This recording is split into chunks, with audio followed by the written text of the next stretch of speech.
And so I recently saw the Australian indie horror film called The Babadook, which was probably the scariest movie I've seen in a long time, and honestly, one of probably the best movies I've seen in a long time.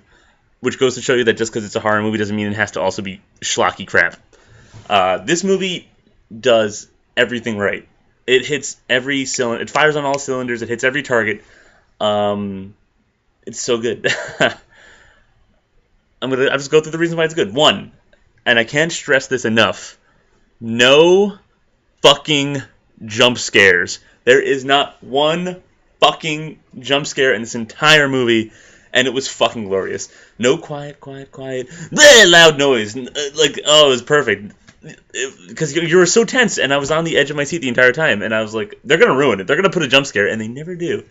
Or she never did. She was written and directed. I can't remember her name, but this is her first film, and I was blown away by it. What else was good? You know, it was just the atmosphere. It was so creepy.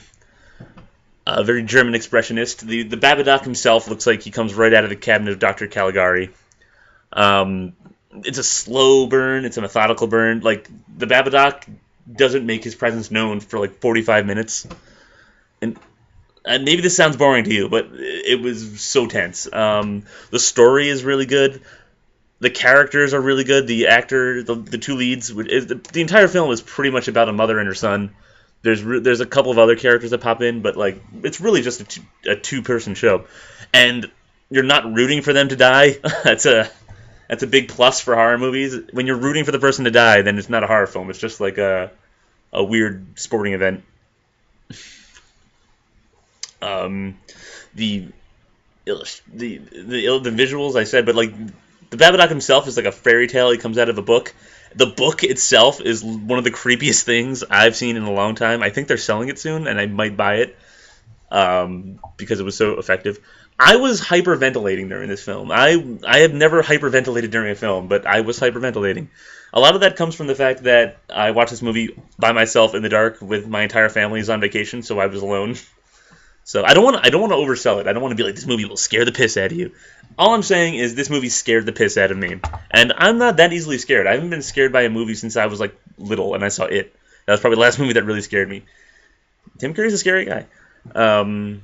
So that is my spoiler-free review. It's a really good horror movie worth seeing if you can find it. It's on demand. I think it's like a little expensive on demand, but it's worth it. That's my spoiler-free review. So to get into the spoiler section, let me just run down the story. The mom, her son, the father died on the way to driving her to the hospital to give birth to the son. I think their names are Ellen and Sam, or Elaine and Sam, something like that. So Elaine's husband died on the way to the hospital, giving birth to Sam. It's never explicitly stated. I don't even know if I'm reading too much into it, but it seems to me that Sam has some kind of ambiguous disorder. Even before the Babadook starts showing up, he's like obsessed with monsters. And this is when I was a little worried at the beginning, because in the beginning he was building like Home Alone-esque traps for monsters and like kids next door style weapons, like 2x4 technology to fight like a catapult on his back made out of 2x4s to fight monsters. And I was like, is this going to turn into Home Alone? Like, this is not the type of movie I thought I was getting into, but it works. It works towards the end of the film. I know there's a spoiler section, but I'm still going to try to keep spoilers to a minimum. It's very effective at the end when those come into play. So they find the storybook. It's really creepy because the kid always has night terrors, so the mom has to read to him until he falls asleep. And he just brings in this story called Mr. Babadook, and it's this fucked up, disturbing story. And then, needless to say, the Babadook starts showing up. And that's the thing. He starts showing up, but you barely ever see him. You see him maybe like 5 times in the entire film. And that's way more effective. What you don't see is still way more effective than what you do see. A lot of horror movies have to like show off their monster every 5 minutes. Like the Thing remake was really guilty of that. How like it was just kind of splitting its head at every given opportunity. This movie, it's just an eldritch darkness creature, but he also takes a basic human form, but you never really see it, and it's very super effective. This film really captures what it feels like to be afraid of the dark. When I was little, I was terrified of the dark. And just the idea of just sitting there under the covers, you're afraid to move because you know if you move, you'll alert yourself to whatever is fucking in the dark with you. Like, maybe it doesn't notice you. So if you don't move, it won't kill you. Maybe I was crazy when I was a little kid. Maybe I'm crazy now. But that's what I thought when I was little. So I just remember, like, staying up until, like, maybe like midnight, maybe 1 a.m. with my eyes open, afraid to move, afraid to fall asleep. That happened to me a lot. And this movie perfectly captured the insomnia, the dread, the thought. Just the thought that something's out there is enough to drive you insane.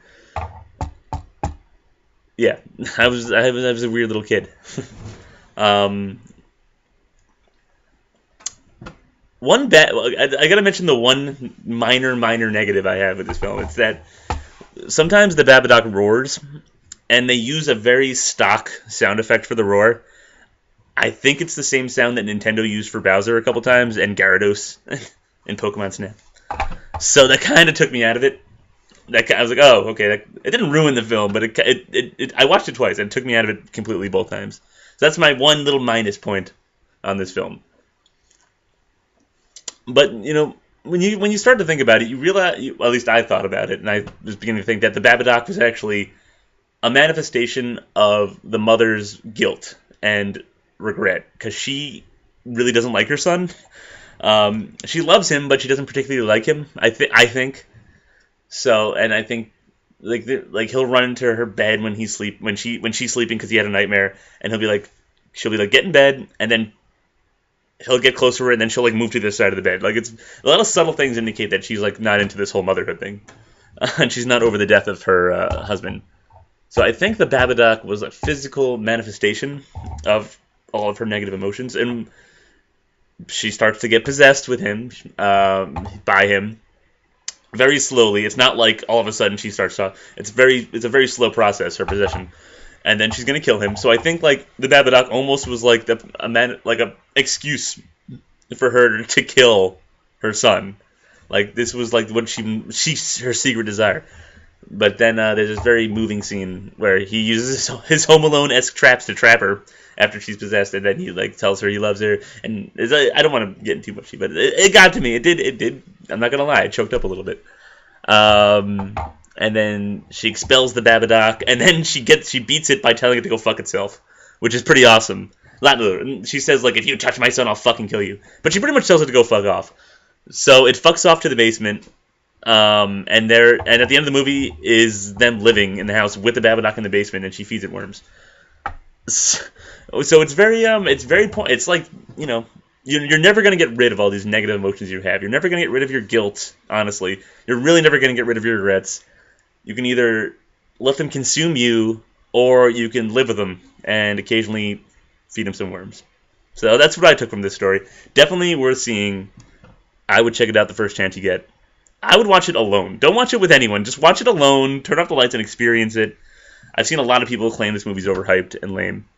And I can see why, I'm going to sound like such an elitist asshole. I can see why some other people would be like, because there's no body count in this film. There's no blood. No one dies.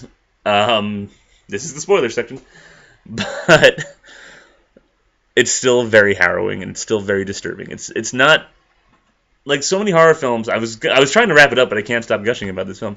So many recent horror films are like slasher films where that's not scary. You're rooting for those fuckers to die.